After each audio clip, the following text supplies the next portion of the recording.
I think this year for Zak Bagans has definitely been one to forget. It's been quite the year for Zak Bagans. He's gone from being one of the most well-known paranormal investigators, for whatever reasons that you believe, but still very well known, but the villain in recent times, especially after the cancellation of some beloved shows such as Destination Fear, which forced Dakota Layden and Chelsea Layden onto YouTube. Things all started back in March of this year when a TikTok page called The Haunted Hikes began, and the person running the page started to expose some truths which very quickly gathered a lot of attention. The video started with Haunted Hikes explaining how he knew Zak Bagans before he was famous, and as they were beginning to film and air shows like Ghost Adventures, and supposedly how all the money and fame went straight to Zak's head. Due to him then becoming so recognisable, he started to have the power to shut down paranormal channels that ever challenged him. An example being Destination Fear, but we'll get onto that a little bit later. Haunted Hikes then goes on to talk about Zak's museum and how the idea was completely ripped off from someone else who was really famous, John Zaffis, nephew of Ed and Lorraine Warren, and who in his words is the godfather of the paranormal world. John had an outhouse out the back of his home, and in the underground of that house was his very own paranormal museum, and above were his working offices. And this museum was full of artifacts that John had collected over his many years of paranormal investigating, but kept it very private, as he was the only person that ever went in there. According to Haunted Hikes, Ed, Lorraine and John were the first ever people to put together a paranormal museum, and being friends of both John and Zak, Haunted Hikes mentioned to Zak about John's haunted museum, and Zak got on the phone to John and wanted to go and see the museum, which Haunted Hikes found incredibly odd, as this supposedly was very out of character for Zak Bagans. But before he went, he told John that he didn't want anything from it. He just wanted to go and see the artifacts that he'd collected over his many years. But both John and Haunted Hikes found it incredibly weird when Zak Bagans then turned up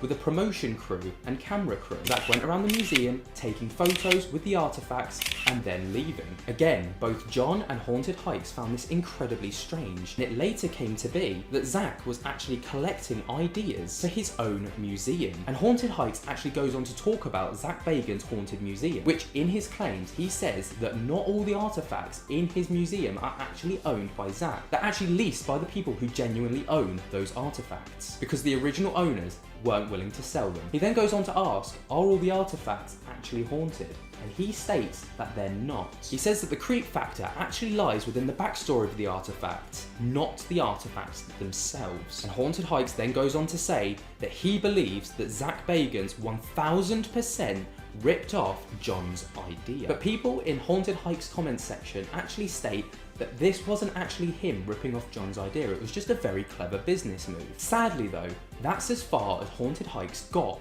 with exposing Zak Bagans, as on the 12th of March his account was deleted, and unfortunately due to the account being taken down, I'm not able to insert the original footage from Haunted Hikes, and it's not actually known why Haunted Hikes page was deleted. And people started popping up all over TikTok and all over the internet actually exposing Haunted Hikes for apparent mistruths in his side of the story, just like in these TikTok videos here. It is time to pump the brakes on this clown show. Haunted Hikes here got his start from stitching one of my viral videos about the Zak Bagans, Nick Groff, Dakota Layden drama that was going on in the paranormal world. Now, while I will admit I reposted his video that he stitched to mine and I was his first follower, I have quickly realized that things are not adding up with him. Not only did I do a video yesterday of one of his videos vouching for John Zaffis and that whole ordeal, I actually started to look into things a little bit more. But let's head over to his Instagram account that's linked to this TikTok account. As you can see in his bio here, it says, coming to a haunted forest near you, that ghost guy, ex-rock star, travel channel host, Haunted Hikes. But what's odd, one, is his name up there is I Am the Bored Ape, and two, you can scroll through his entire Instagram account and there's not one thing paranormal on it whatsoever. As I was scrolling through, I noticed there were TikTok videos up that aren't on his page, and there is his old screen name. So here.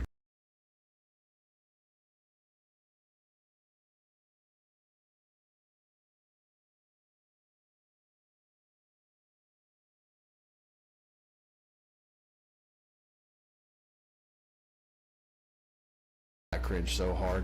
Anyways, I go over to his other TikTok account that I found, and as you can see, there's that video we just watched.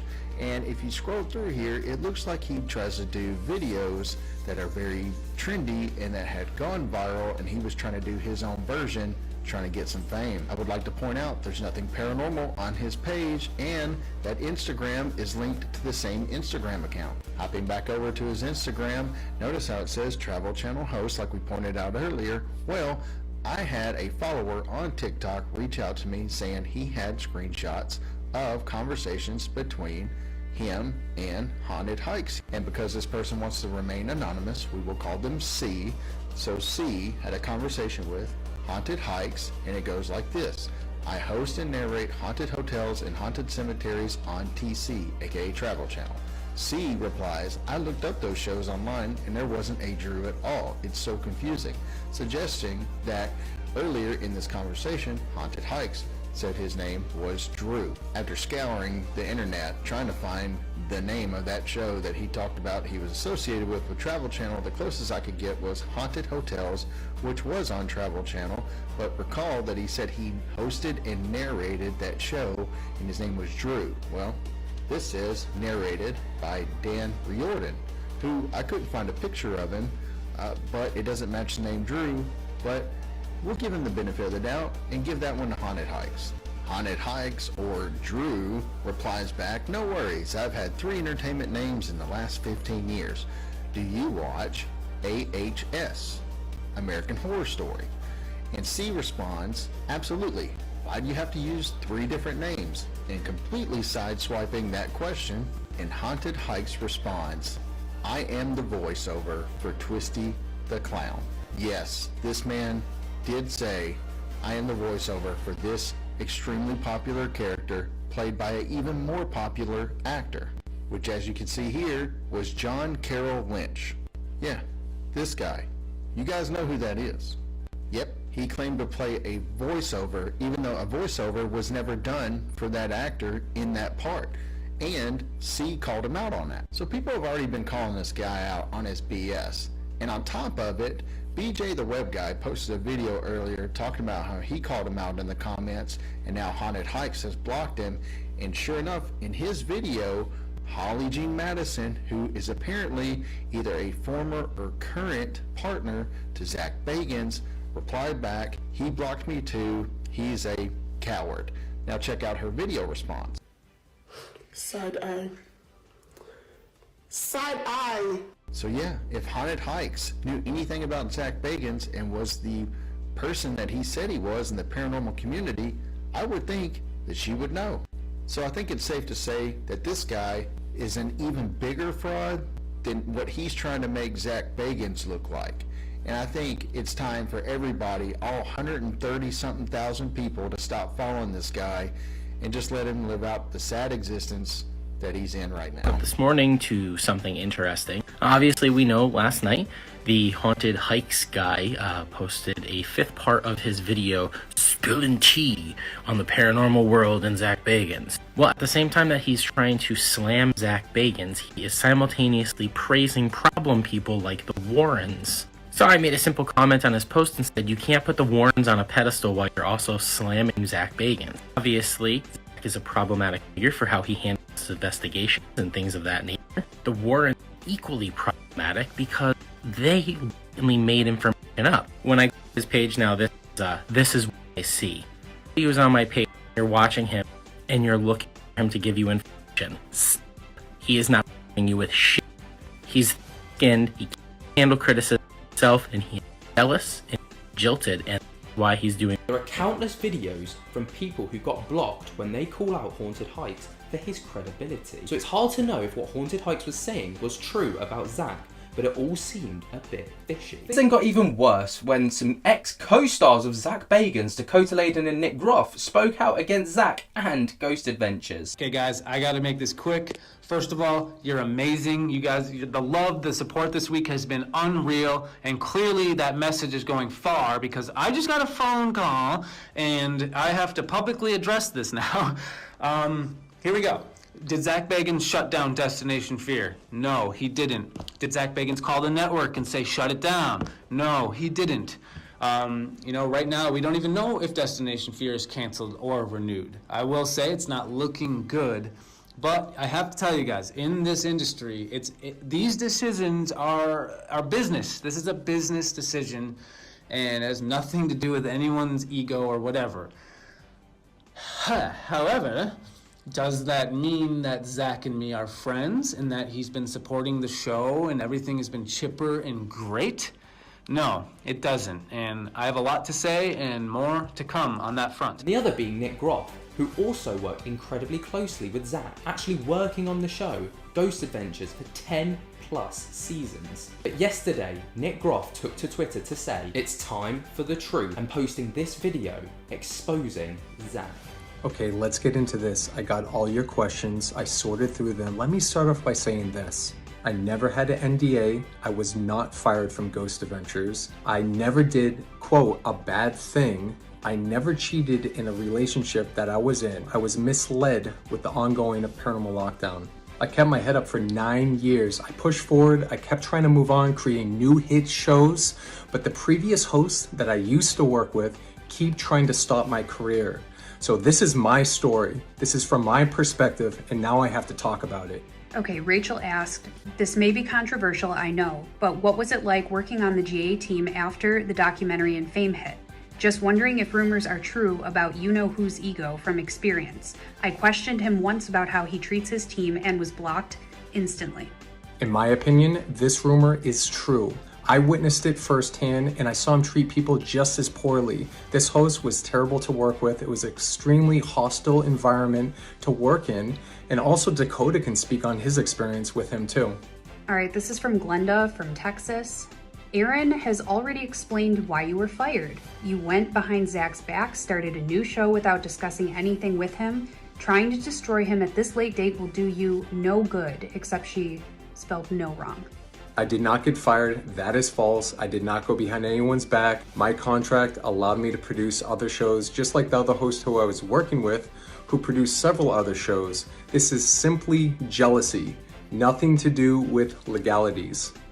There were multiple questions regarding whether or not you believe that you have been limited or blocked from appearing on Travel Channel. In my opinion, I do believe I was blocked from the network and continuing my shows, specifically because of one host who I used to work with. And the reason I know this is because several executives I spoke to at the network said, I can't come to that network as long as he's there. And also, years later, speaking to Dakota, who finally spoke out about it and confirmed it for me, that yes, when he was filming with this one host at a location, this host came into the room bragging, laughing, saying, ha ha ha, Nick's never gonna work in America again because I gave the network an ultimatum to choose him or me. So now having that confirmation, this is the reason I'm speaking out today about it, because finally someone has the guts to talk about it publicly. Marshmar1 says, I'm sorry, this was like 10 years ago. Move on with your life, stay out of the drama. It's not drama when it directly impacts my life, my career, and my family. I wouldn't have to get involved in this conversation if this individual didn't continue interfering with my life. There's a ton of questions wanting to know exactly why you left Ghost Adventures. In my opinion, based on what I was told, a certain individual that I worked with called up the network and said he would not show up at the next location if I showed up. I was dragged along for 2 months and I kept being told, we don't need you at this next location. Then another week would go by, we don't need you at that location. Got to the point where I was dragged along for so long that my lawyer finally stepped in. He gave me a choice. I could either move on and make something better, create something new, or just be a sitting duck and just wait. So I chose to move on and create Paranormal Lockdown. Okay, so this brings me to a bunch of other questions that have to do with Paranormal Lockdown. People want to know what happened to Paranormal Lockdown. Many of them are saying it was my favorite paranormal show of all time. Paranormal Lockdown became one of the highest rated shows for the network at the time, and yes, it is true that a merger was occurring and we were kind of on hiatus, still filming, but then I was told by the network executives that we would continue Paranormal Lockdown into 20 episodes and keep going after it, but then suddenly, radio silence. We had to get on the phone, talk to the network, and try to figure out what is going on, because this is what I was being promised. And this brings me back around to what Dakota witnessed about a certain individual, a host who walked into the room bragging and talking about how he stopped Paranormal Lockdown. I believe I know what happened to my show, Paranormal Lockdown, but what do you guys think? A lot of people have sent screenshots or even tagged us in the original tweets that Zak posted years ago, and it goes like this. Zak says, anyone out there who gets fired from a job for doing bad things can't use said job as a resume of achievements, total deception. He goes on to say, please for one time in your life do something 100% original, and then continues to say, disgusted to see someone using our show name, Ghost Adventures, to keep promoting shows and himself that we want absolutely nothing to do with. Here's proof that he's putting out statements about me, talking about how I did, quote, bad things. Multiple people in the industry reached out to me and stated Zak called them and told them not to work with me. After speaking with Dakota, I learned that these patterns have not stopped. I believe that these rumors were used to try to hinder my career. And as far as him going on and saying I use Ghost Adventures for my resume, yes, it is part of my resume. I helped create the title Ghost Adventures. I edited it. I was a co-creator. I was in it for 10 seasons. I have every right to use Ghost Adventures on my resume. Bottom line, these are false statements and his way of trying to ruin my reputation. Nikita asked, are you way happier now getting to investigate your way and have full control of what you're producing? As you're seeing now, people in the industry are talking how difficult it is to move away from a network that's fully producing their project. I took matters into my own hands, gained full control over my project, Deathwalker, so this would not happen again. To answer your question, I'm way happier now. I have full control of my projects. I'm away from toxic people. There's no restraints. And I'm able to pursue my passion of real paranormal investigations with credible evidence. What about the allegations in the media regarding you cheating? These allegations are completely false. I have never cheated. I have never had an affair. In my opinion, these rumors and allegations were put out into the media purposely by a very hateful and jealous woman. Chris says, how's the baby doing? I hope you all are happy and healthy. I couldn't be happier. The baby is doing fantastic. All of his brothers and sisters are doing great. They all love each other. Tessa and I are extremely happy with our life right now, and we're growing together. We're working on new projects, and we're pursuing our passion. I could go on and on about why I have zero respect for these certain people that I worked with in the past. I have never allowed anything to stand in my way. Tessa and I will not allow anything negative to stand in our way with everything that we have coming up. I'm putting all these rumors to rest because, again, we're moving forward. Tessa and I have been doing this since we were little kids, and we look forward to continuing to bring you real paranormal content. But when the relationship between Zak, Nick and Dakota started to go sour, Dakota and Nick actually branched off away from Ghost Adventures to start up their very own and incredibly popular ghost hunting shows, both called Destination Fear and Paranormal Lockdown. And it's believed by these two men that Zak Bagans was not happy with the popularity of these shows as it overshadowed Ghost Adventures and Zak himself. These two well-known figures in the paranormal world opened the floodgates for more people that were known associates of Zak to feel safe to open up about their experiences with the ghost hunter, including Bill Hartley. Recently, a man called Bill Hartley speaks out about his show Ghosts of Shepherdstown being cancelled, also by Zak Bagans. Bill is a close associate of Nick Groff after working with him for many years, and when he saw what Nick had said, he felt it was the right time to speak out about his cancellation because he saw a lot of similarities between what happened to Nick and himself. Now in this video he does go on to state that he actually knew that Nick was going to be posting the exposure video for a very long time, and he was actually tossing up the idea about whether he wanted to expose Zak Bagans as well for a long time. But he felt that after Nick's video, it was the perfect opportunity. Bill then posted a video to his YouTube channel on the 23rd of March after over 13 years of not posting there, with his last video being on the 19th of July 2009. In the description he writes, "This is my video going over what happened to the show Ghosts of Shepherdstown, told by me from my side." And in this 22-minute video, this is what he had to say. Hey guys, it's Bill, former cast member of the show Ghosts of Shepherdstown. In light of all the stuff that's been going on about other shows and other cast members and things that are going on, asking if, since this past weekend with a certain person putting out a video talking about what had happened, I thought maybe since the video was from his point of view and his angle, and obviously, that sort of thing, that I thought that maybe I'd post my video as well. I've been apprehensive. I've been thinking about doing this video for a while now. I knew about Nick's video coming for a few weeks, and so I put it in my head that it might be nice finally to get this off my chest as well. It kind of opens the door for me to be able to actually tell my truth now. So again, this is coming from my perspective. This is coming from what I know and what I have learned. This has nothing to do with hearsay. This has nothing to do with rumors. This has nothing to do with jumping in on any paranormal drama train. This is just me getting it out. Let me start by saying that our show, Ghosts of Shepherdstown, was only meant to be one season. Just one season. It was 6 episodes. It was supposed to be done once it was done. During that time, there was people in production that said, look for a season 2. We're going to do a season 2. Close to the end of filming, they came up with Ghosts of Shepherdstown. So that was great. Okay, that's the name. And then they said, well, we'll do that. So season 2 or season 3 or however long we can make this run, we're going to go ahead and just call it Ghosts of and then new name. As you've seen, it's been done twice now since our show.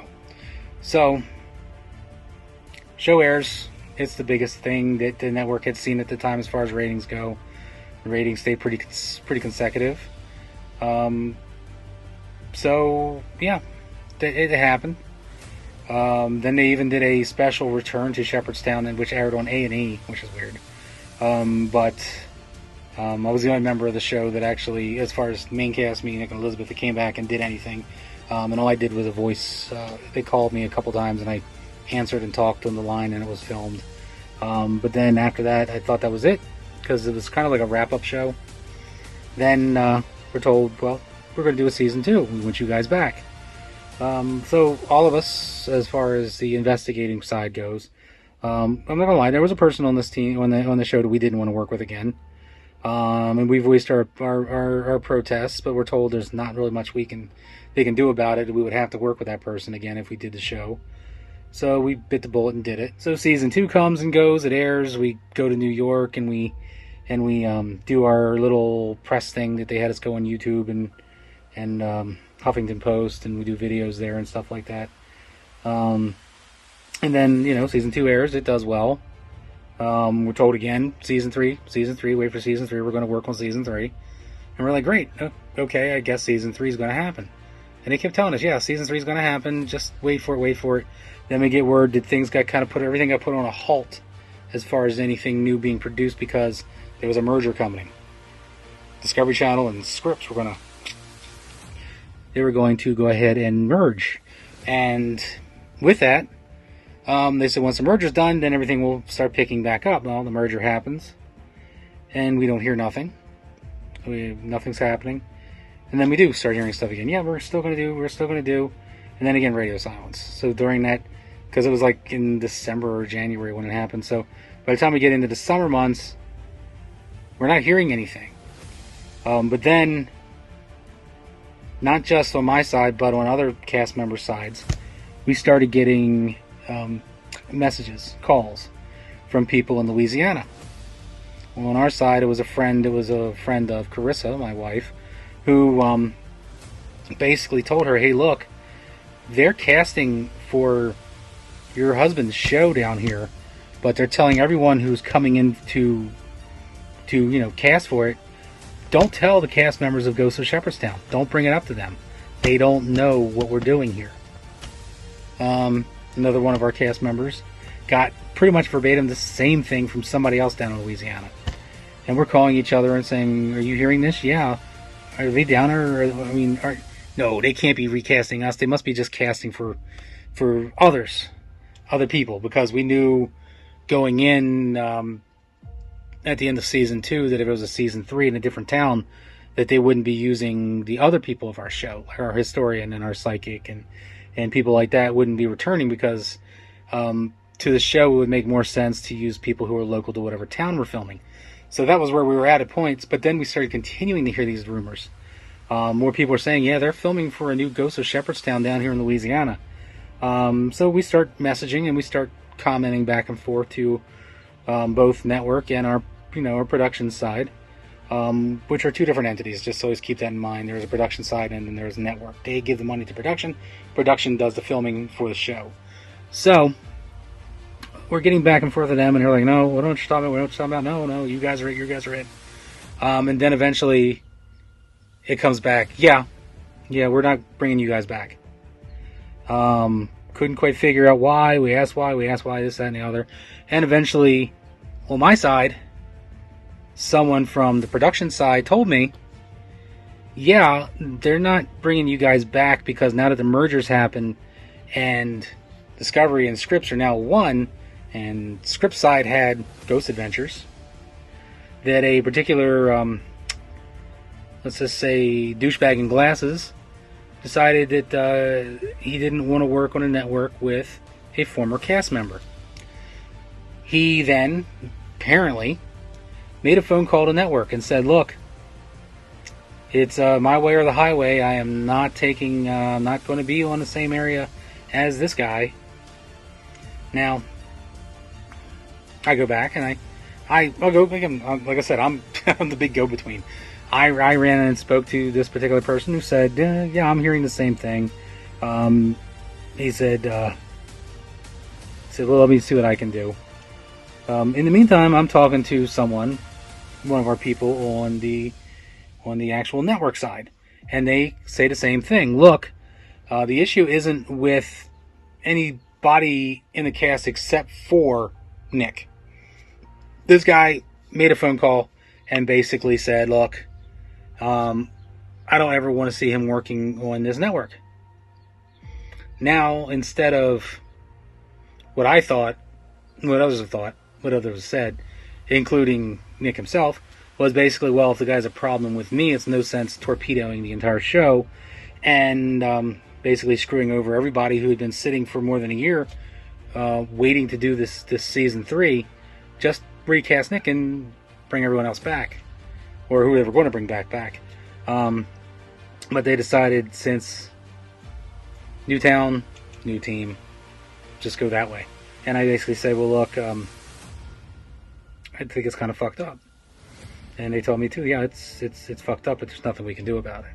Someone on production side suggested that maybe, okay, you guys are out of the show and everything else, but maybe we can find a way of doing a workaround to bring you and Elizabeth in for a cameo or part of an episode, just to kind of make it look like our new team is having issues and they need your guys' help to come down and help solve whatever that particular episode was going to solve.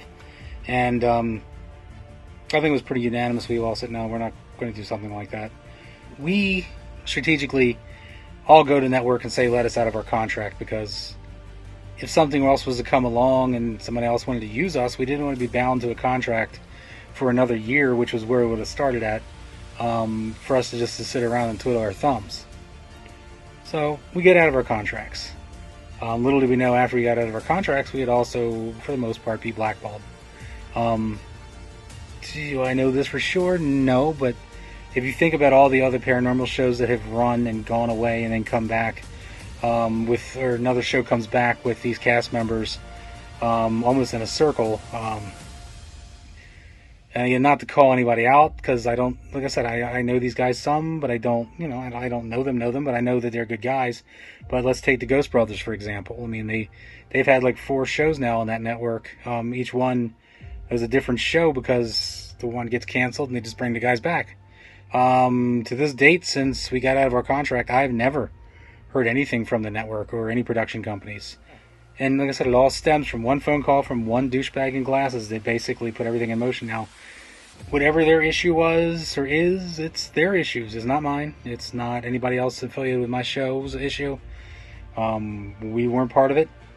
We were just collateral damage from it. It's hard to trust things now, But as far as, again, us, it was that douchebag in glasses that and made his phone call that got our show canned. But if you keep in mind that we filmed Ghosts of Shepherdstown before Paranormal Lockdown hadn't even started production. In fact, the last day of our filming, Nick got on a plane to go start his show.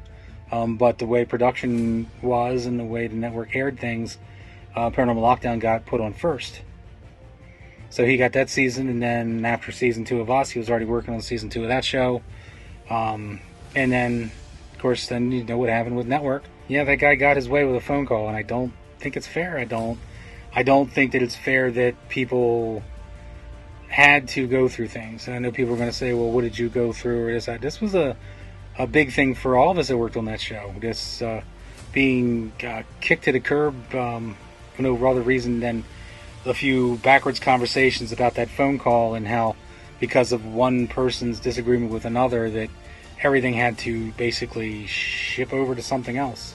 I think karma is a real bitch, and I think that now that people are telling their truth in regards to certain individuals, namely a douchebag in glasses on an adventure, can basically suck it real hard, and I know he likes that. And basically, I hope karma comes and bites him in the ass, because there's a lot of truth being told now. A lot more people are going to be out there. It's not going to be just me. It's not just going to be Nick and the cast of other shows. There's going to be other people that are going to come out that are going to say the same thing. And basically,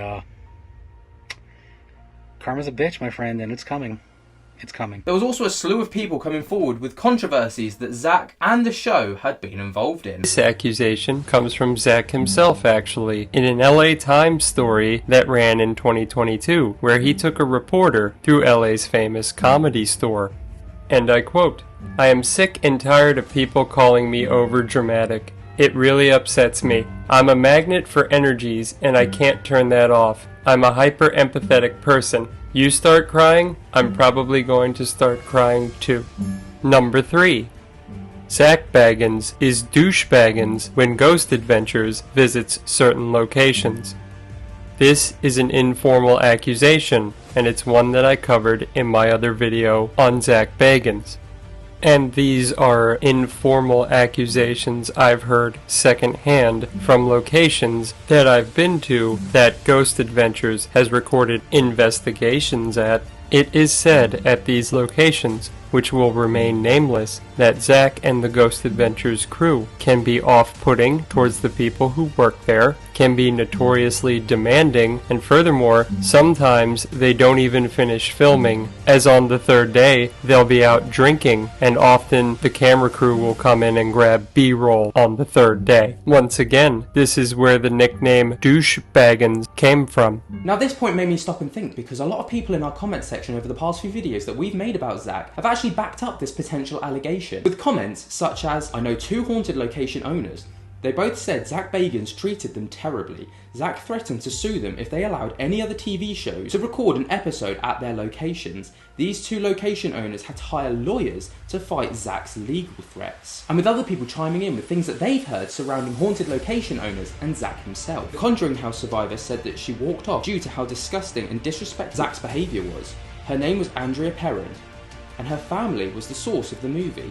She is on many YouTube shows and is the kindest lady, so I know she's speaking facts. And another person stating, "I read that Zak bought the Demon House and then had it torn down to keep another famous producer of horror movies to benefit from it. That's petty." Now, of course, these claims are unfounded at the time of recording, so we need to take everything that we hear with a pinch of salt. With more controversy surrounding the show resurfacing, when popular TikTok page Utah Paranormal uploaded a video with the caption "Ghost Adventures Debunked." And after watching the video, it is a resurfaced clip that the Ghost Adventures crew tried to cover up and hide. But during a live episode, Zak Bagans, one of the lead hosts on the show, is talking to their expert witness when they said, "I don't think this is going to work in your favour," with the script that was written. And this is what happened. Remember during the Ghost Adventures Halloween special live stream? Well, maybe some of you didn't catch on to this, where Zak was caught red-handed scripting the entire thing, and their expert witness had no idea about anything Zak was even talking about. And at one point said, "I don't think this is going to work in your favor with the script that was written." Check out this clip.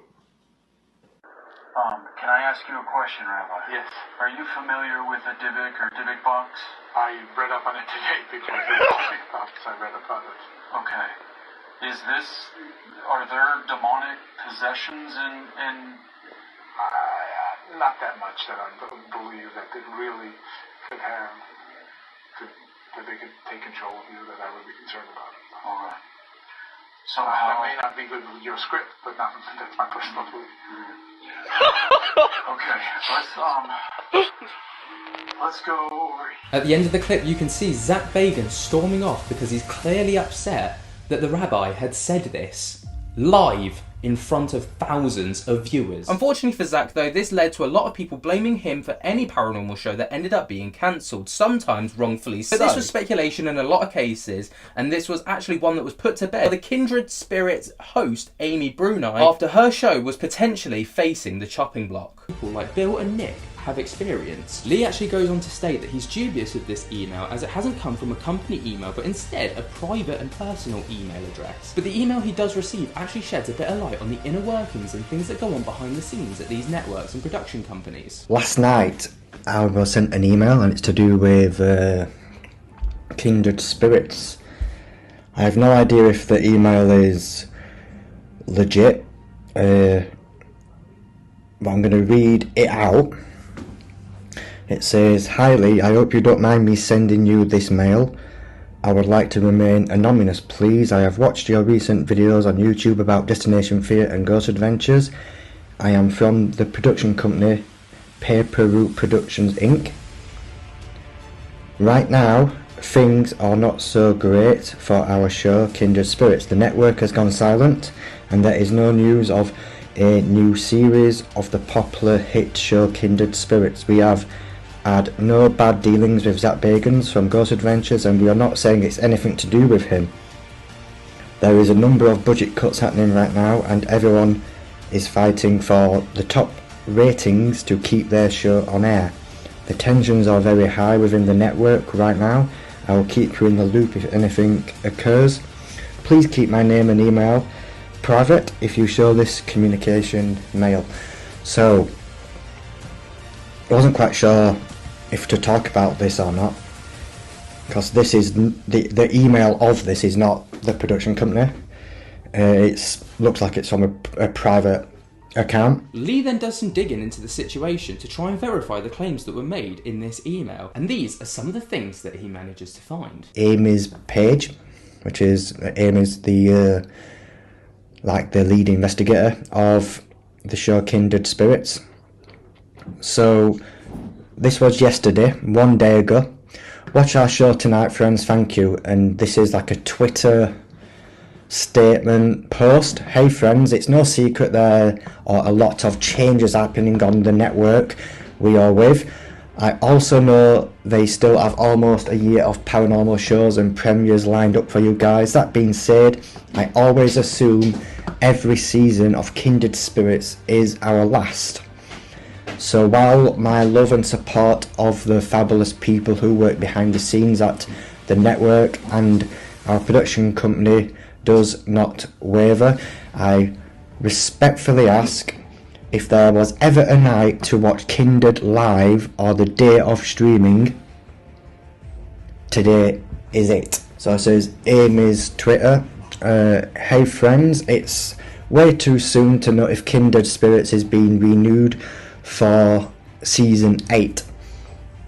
The best you can do is keep streaming. Tell your friends and let the network know you'd like more episodes. Also, despite rumours, no one on the network is trying to have us," it continues, "cancelled. We are being asked to comment on a situation we are not personally or professionally involved in at all. We just wish the best for everyone. That being said, as soon as we know something about Kindred related, of course we will let you know. Your support is magic." And then further down, someone called Randy says, "If you get cancelled, someone on the network is behind it. Simple fact." And then Amy replies, "Stop talking about things you have no idea about. If we aren't renewed, it's because of the merger and a business decision. Nothing to do with someone on the network." Very interesting indeed. Now, of course, this is not my content, and I only sourced this from Destination Spooky and Ghosts of Britain. There will be links to both of those channels down in the description, as they seem to be rolling on these things as well. And of course, all of these claims so far are actually unfounded, so we should take everything that we've heard within this video and so far with a pinch of salt, until we can get another side of the story from Zak himself. The controversies for Ghost Adventures didn't stop there though, as an ex-participant, Keith Linder, then came forward to air their dissatisfaction regarding the show. Demons of Seattle. In this episode, Zak and his crew went to Keith's house to investigate their supposed haunting that they'd been experiencing within their home. In Keith's words, the episode was one of the most controversial to date, with the Ghost Adventures team walking away with no evidence at all. When the show aired, Keith and his family were slammed by the public for, quote, hoaxing the situation and, quote, wasting the Ghost Adventures team's time, which was an incredibly challenging time for Keith and his family. Keith also believes that the episode was edited in a certain way to control the narrative of Keith's story, believing that they weren't true to the actual story and the way that Keith was trying to put everything across. Due to this, Keith reached out to the production team behind Ghost Adventures to see if they could put out a statement to try and calm the backlash down, but they never got back to him, leading to many instances of him and his family being absolutely berated online, sometimes even racially. My name is Keith Linder. This video is on my YouTube channel with my other 500 or so videos. Those interested in what those videos are can just Google Keith Linder or Keith L on YouTube. But let's get right to it. I met Zak, I met Ghost Adventures. I was on the episode titled Demons in Seattle. That episode aired February 28th of 2015. And it was a very controversial episode, very controversial. It was one of the few episodes in the history of Ghost Adventures where they left a location, that being our house, with no evidence of poltergeist or what they would call a demonic activity. And it created a firestorm online and social media. It created a firestorm in the paranormal community, mainly because them leaving empty-handed. People thought me and Tina were hoaxing or attention-seeking. Thought we were blowing our claims out of proportion. And the episode, when it originally aired, me and Tina were not given any preview of the episode when it originally aired. That was weird. We saw it the first time the world saw it the first time. And we were attacked. We were attacked and were viewed by many as wasting Ghost Adventures time. How dare we pull them in and waste their time, suggesting as if we have any control over what the spirits do. And we took a lot of slack for it, Tina especially. Tina was attacked online. Tina is a smart, intelligent, beautiful black woman. There were caricatures of her drawn on both Twitter and Facebook. And I, being sort of the lead, if you will, between me and Tina, went to Ghost Adventures, went to the production crew. We had not heard from them since. It came November of 2014. The episode aired 2015, February. And we had not heard anything. Dead silent, cold silence. And then when we were attacked, I went to them to ask them could they sort of do something out, to put a statement out there that will lessen the attacks on us. You know, sticks and stones, they say, can't, may break your bones and names will never hurt you. But the toxicity, the venom, the caricatures, the racial epithets being hurled at Tina and me and myself. People were calling Tina the demon lady and misdrawing her and posting pictures of her in a bad way on Twitter and Facebook. And all I wanted to do was ask Ghost Adventures to sort of put a statement out there to sort of lessen that, tell their fans to calm down, walk it back a little bit, but they didn't. And I was very put off, secondly, by the way we were portrayed, meaning that if you watch the episode, Demons in Seattle, the way it was put together, edited, suggested that there was something nefarious going on, or there was an innuendo implied. Several statements made, several questions made, questions that, and I being, there when the episode was filmed, no were rhetorical, asking questions to each other, sitting at a round table, or these were rhetorical questions that they knew the answer to. Number one, the episode never originally implied or mentioned to its viewers that a family who lived in the home 4 years before we did had similar activity.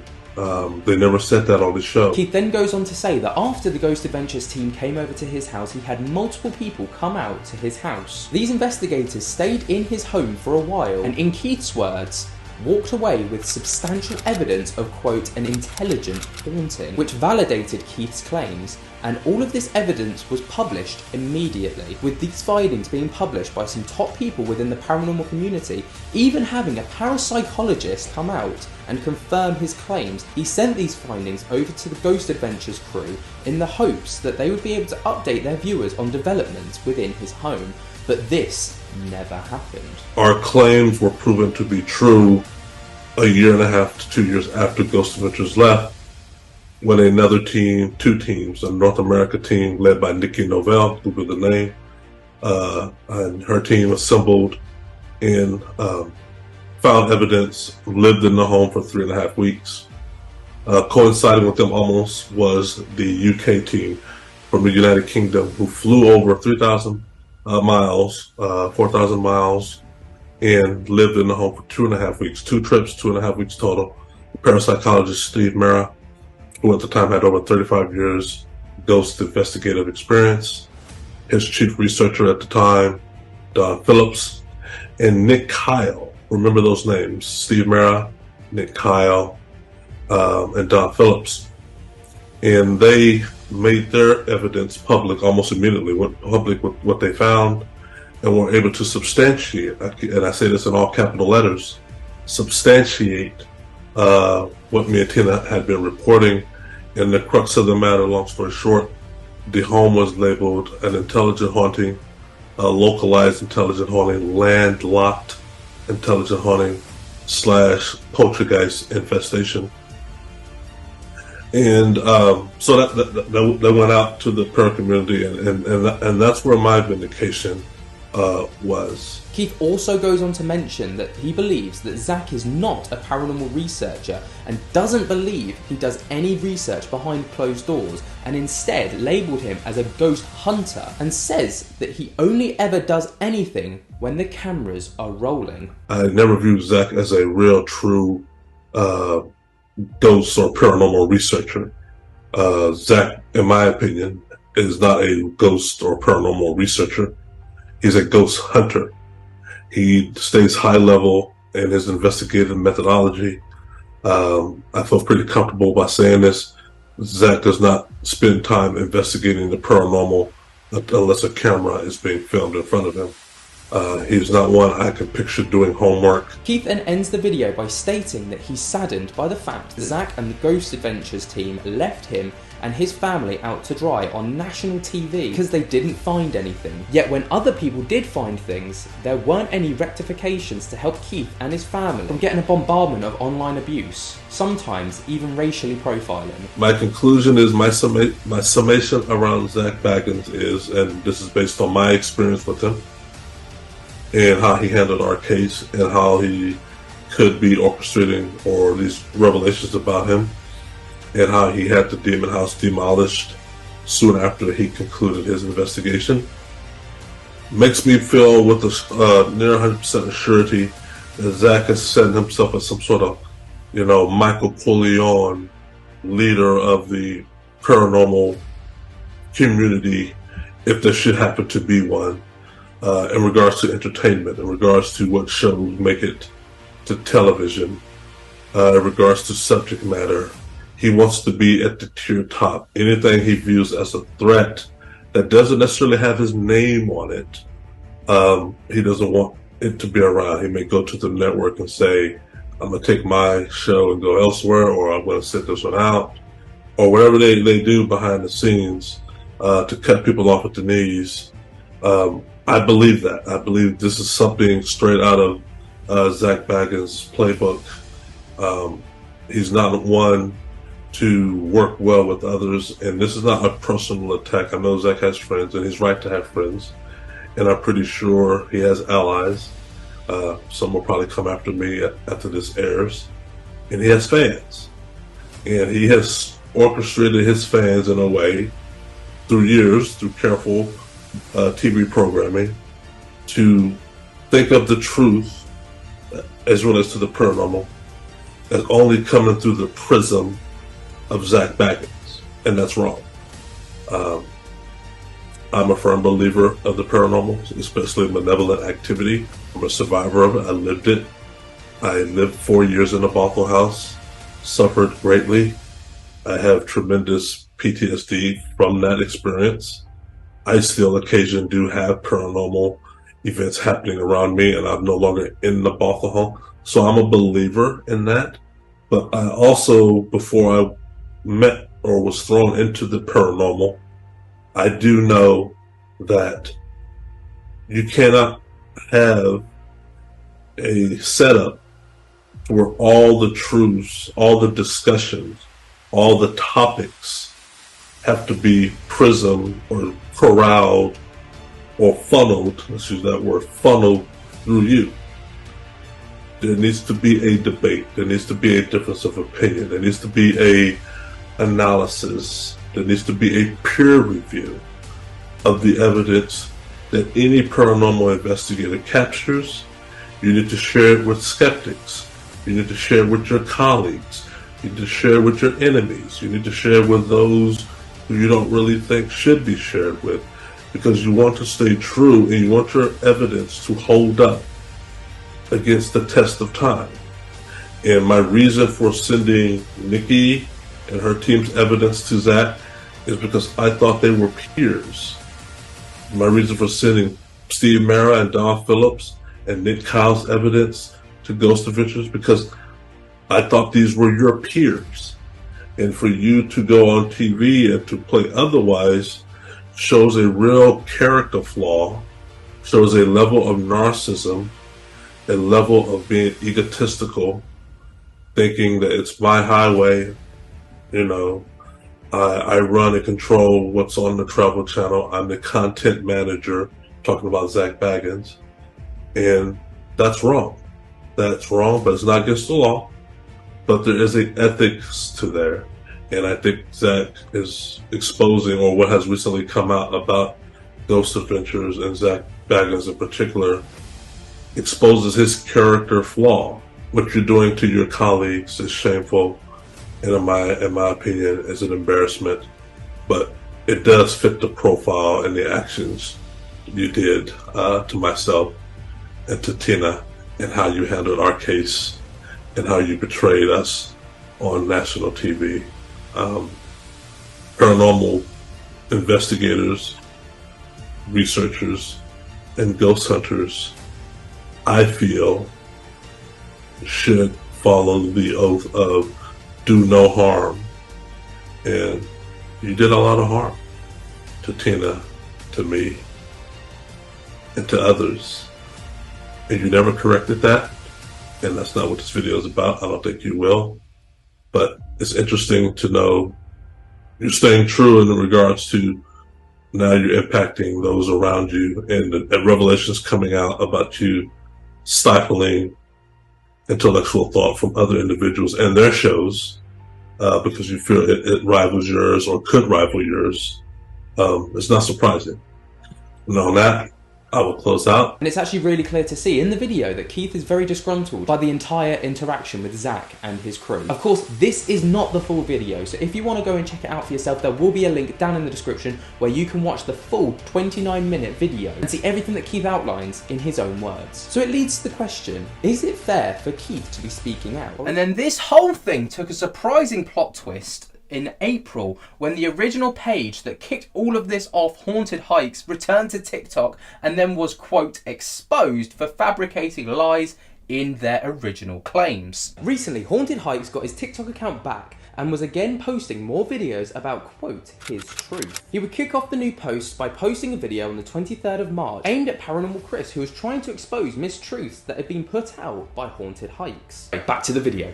I'm back. Did you guys really think that I was gonna let some wannabe paranormal internet fucking bully named Paranormal Chris stop me from telling the truth? Not just no, but... What, Biddy? Fuck no. Because Paranormal Chris got my DMs on Instagram trying to be a fucking bully and I'm gonna rough you up. Guess what? I asked around, I talked to Chris's ex and did a little research. And I found out some truth on Chris that he doesn't want let out on social media. At all. At all, I bet. So, Chris should probably shut the fuck up. How about that? Anyway, Biddy's the real star of TikTok right here. Boop, boop. He said that he's missed all you guys. I gotta tell you, Nick with his Twitter whole video, holy shit. Did he take the pussy way out with his fucking, my ex-host, Zach. But the host that I worked with, Zach, you know how many lies Nick told in that fucking 6-minute video? That I'm 100% know for fact he told 3 fucking lies that I'll tell you guys about. I'm gonna expose him too. Fuck him. If he's gonna just roll over and be ZDB's, Zach Douchebag as he's known in the industry, his little fucking whipping boy, man, truth's gotta come out. I know it. I can tell it. I got proof to back it up too. Like I said, Biddy's the superstar of TikTok. And Paranormal Chris, by the way, I got parts 5 through 50, 60, 70 coming up. Stay tuned.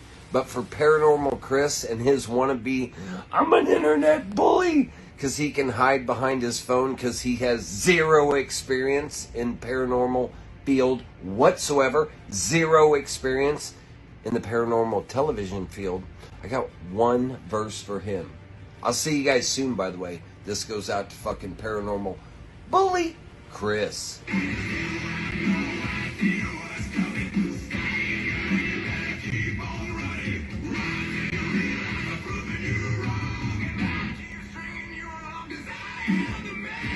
Biddy's the real star, guys. I'll be back tomorrow with parts 5 through 50. If you have questions, hit me in the comments, because I'm going to answer them. Peace! In this video, he states that Paranormal Chris was a, quote, bully, and he had some, quote, dark secrets that he wouldn't want Chris to have on the internet after speaking to Chris's ex. Also, he stated that he had parts 5 through to 50 of his story on Zak Bagans, and he'd begin posting very soon. But as of yet, these videos have not been released. Then on the 15th of April, he'd upload another video. I'm back again here on TikTok. I thought, oh, by the way, he's in here, nuzzled up.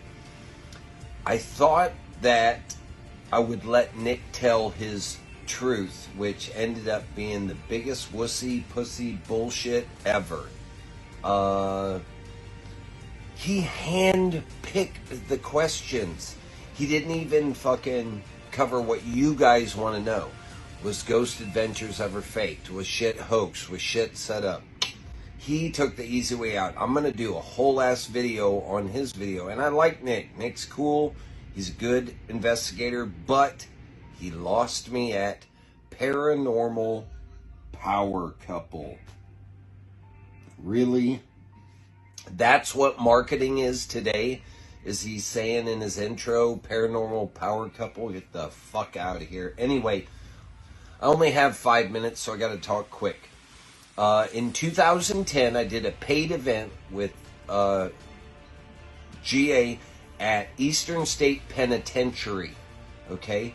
They had filmed an episode in early, I believe, 2009 that aired in the summer, June, July, August of 2009. We were going to do this paid event where you guys paid $150, I think it was, for a 2-hour ghost hunt with us and GA. Aaron was there. Everybody was there. ZDB. Zach was there too. If you have questions about this, by the way, let me know down in the comments. Because I am the one that answers your comments, nobody else. I don't have a team. He's asleep. I do the answering of the questions.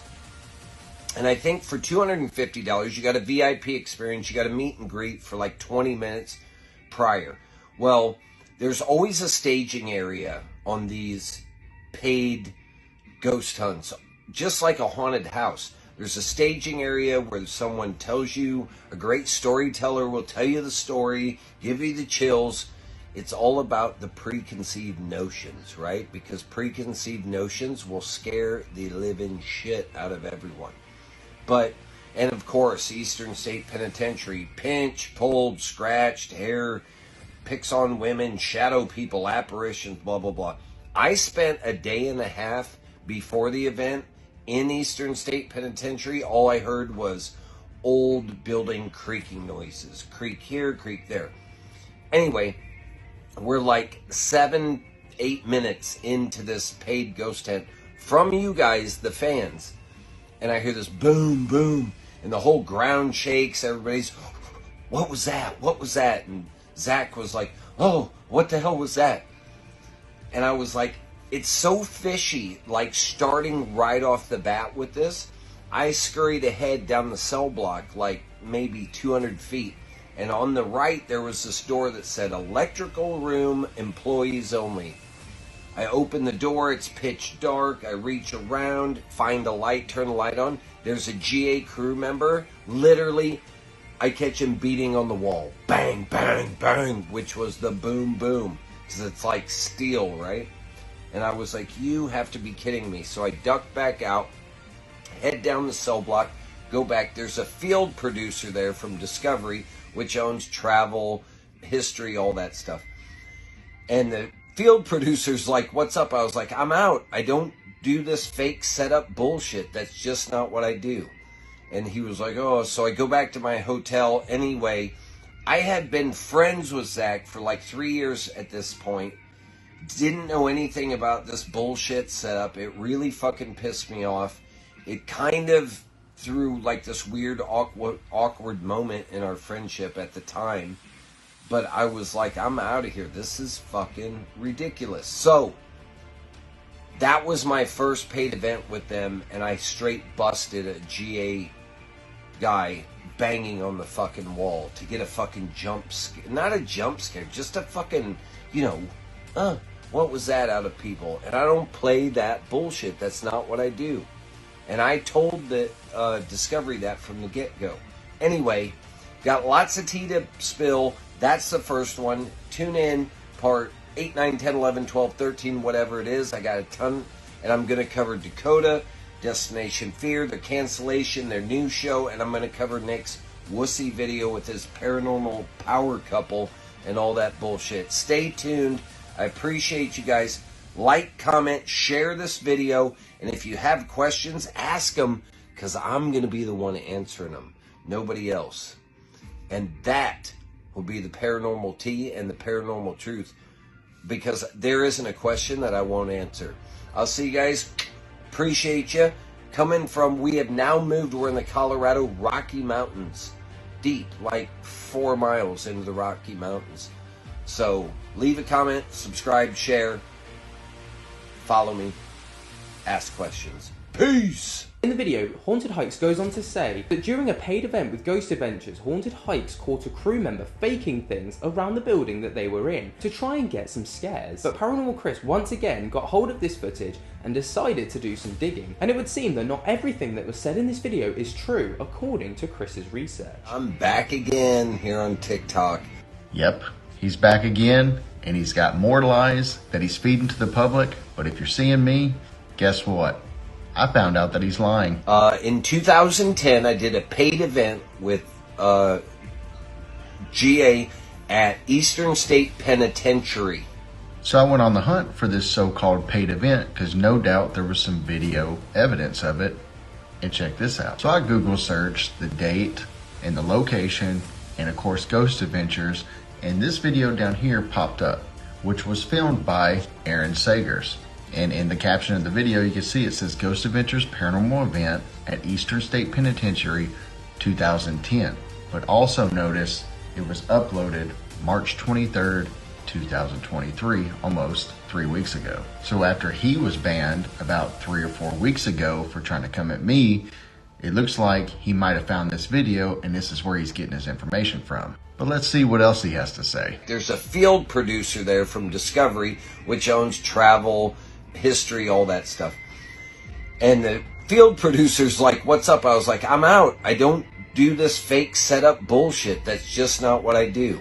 It's my first paid event with them, and I straight busted a GA guy banging on the fucking wall to get a fucking jump scare. Not a jump scare, just a fucking, what was that out of people? And I don't play that bullshit. That's not what I do. And I told the Discovery that from the get-go.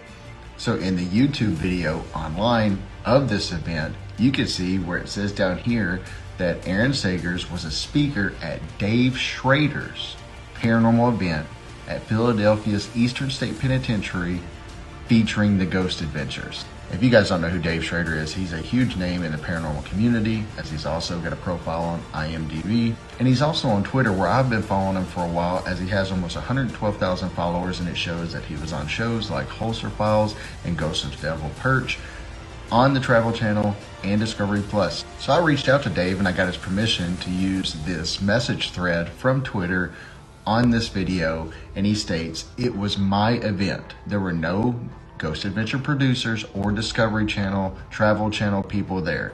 There were no field producers. It had nothing to do with TV, and it was my event, Darkness Events, nothing to do with the production company or network. Never was." He goes on to say there was nothing that happened like he explained in that video talking about haunted hikes, because I sent him the video.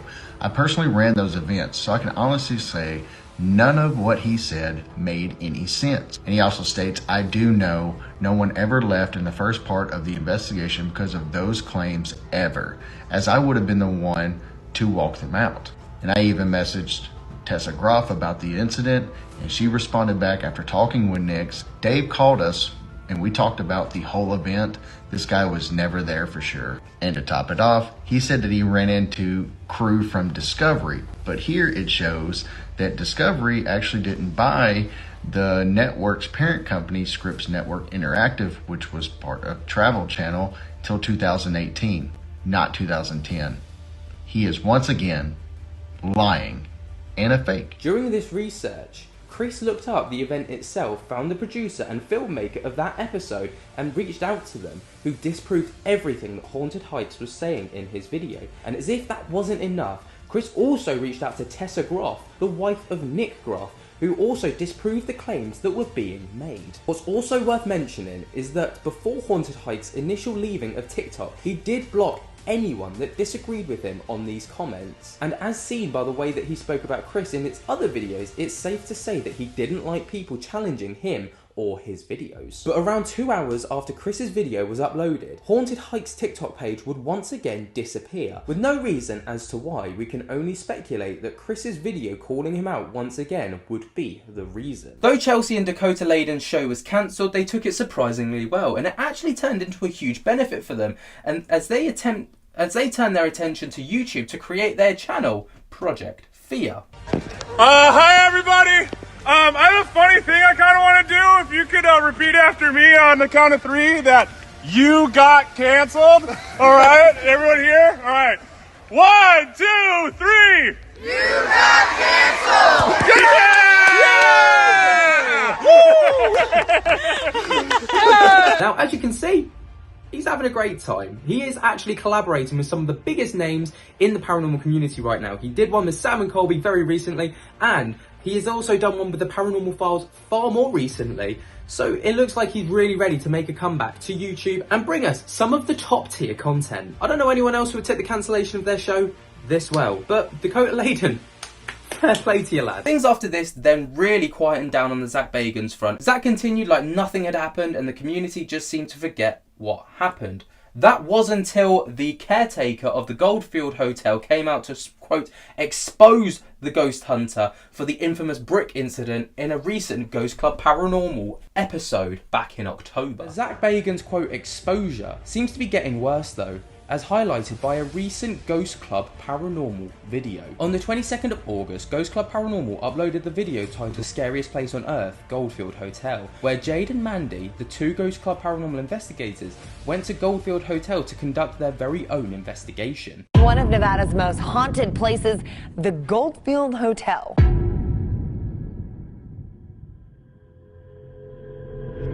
We're in the mother Goldfield Hotel. It's just myself and Mandy in this hotel.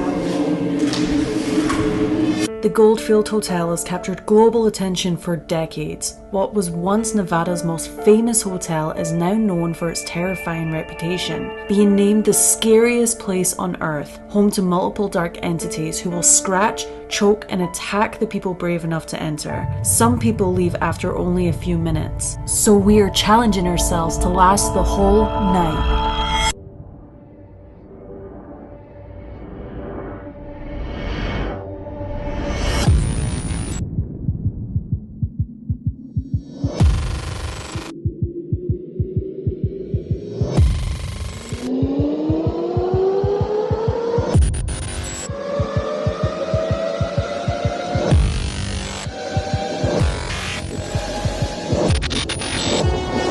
This hotel has been subject to a lot of paranormal investigations from huge names on YouTube, from Twin Paranormal and Sam and Colby, but more notably, it was the scene for the pilot episode of the hit TV show Ghost Adventures over a decade ago. The highlight of the episode being the brick that was thrown during the episode, which skyrocketed Ghost Adventures' notoriety, with the clip going viral around every corner of the paranormal community, and along with it, Zak Bagans. It's coming from back here, bro. Hold on. Okay, we hear you. We hear you, and we don't think that you're a very nice spirit because you're making noises, you're throwing. But we have no fear of you. Okay? We have absolutely no fear of you.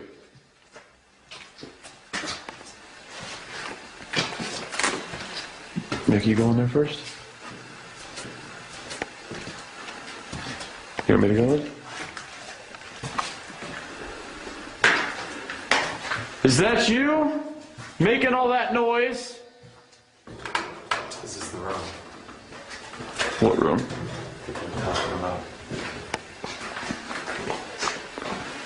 Is that you making all the noise? Holy, oh my God, holy. Stop! Stop! Go!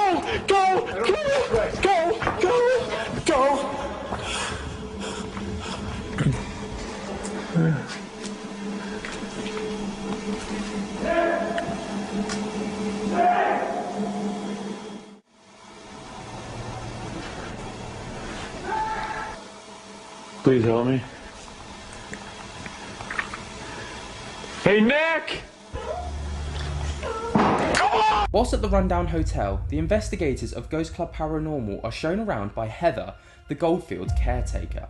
And the guy that was with me that was doing the investigation stuff, he's like, "Are you okay?" And I just, no. But I just, couldn't say anything. I couldn't speak. I just went, I'm not the only person he did that to. And when he choked the guy that I know, there's multiple people. Yeah, the spirit box was saying throat choke, and this guy's choking the whole time. And I was just about to say I could feel cold like all around me all of a sudden. I also just saw a flash of light. And my granddad comes through when, everybody knows this by now, but my granddad comes through when dark spirits are around. Nice.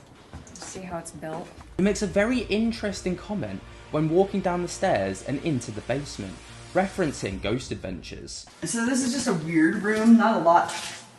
I don't catch a lot in here, and it's just a weird energy in here. The only thing I've ever heard was a thump in here, and how did it happen? This is where the brick was thrown. It was faked in here. Now that Heather cleared up that Ghost Adventures brick throwing incident, Mandy and I make our way to the foyer, where activity is already kicking off. Now, Jade seemingly brushes over this comment, favouring to progress with her video, but I've had countless people reach out to me to cover this in an episode of the Paranormal Roundup. After doing some research into this claim by Heather though, it brought up some very valid questions about the validity of her claim. Heather hasn't been a caretaker at Goldfields for that long, and wouldn't have been taken on until after the changing of hands of the hotel from Virginia Ridgeway to the local antique shop owned in 2016, which was roughly 5 years after the episode aired, and there being no mention of any caretakers in the recent 2021 special documentary on the location. It's led to a lot of speculation on whether she has the credibility to be claiming the incident as, quote, fake. After continuing my research online, I found a Reddit thread surrounding this video and the claim that she was making, and everyone was skeptical of this specific claim, with people even suggesting that the claim was made up to try and stop people from breaking into the site to search for the afterlife for themselves. After all, she is the caretaker, and her top priority would be to try and stop any vandals from getting in at any cost. So, I think it's safe to say that it's been quite the whirlwind for Zak and the show as a whole. They seem to have weathered the storm quite well, and they seem to have come out of it quite unscathed. But, I mean, it was a win-win on all parties. Dakota and Chelsea Layden have gone on to do their own thing.